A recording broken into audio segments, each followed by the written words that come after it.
Today, the Jewish community in Germany is the third largest in Europe. It is full of vitality and growing rapidly.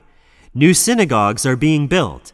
The Jewish community is and will remain an irreplaceable part of our society and culture. Its brilliant as well as its painful history will continue to be both an obligation and a promise for the future. We will use the powers of government to protect it against the anti-Semitism of those who refuse to learn the lessons of the past.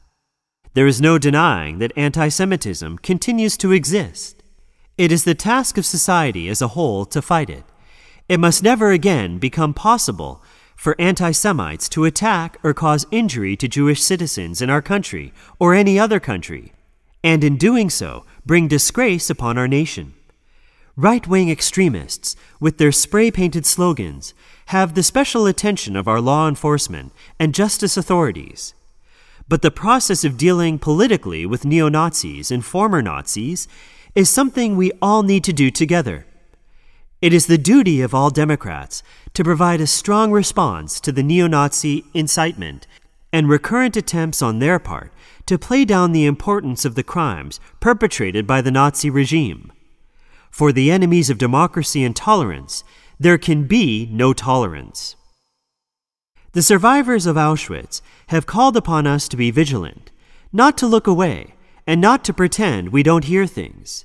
They have called upon us to acknowledge human rights violations and to do something about them. They are being heard, particularly by young people, for instance by those who are looking at the Auschwitz Memorial today with their own eyes. They are speaking with former prisoners. They are helping to maintain and preserve the memorial. They will also help to inform future generations of the crimes committed by the Nazi regime. The vast majority of the Germans living today bear no guilt for the Holocaust, but they do bear a special responsibility, remembrance of the war and the genocide perpetrated by the Nazi regime has become part of our living constitution. For some, this is a difficult burden to bear.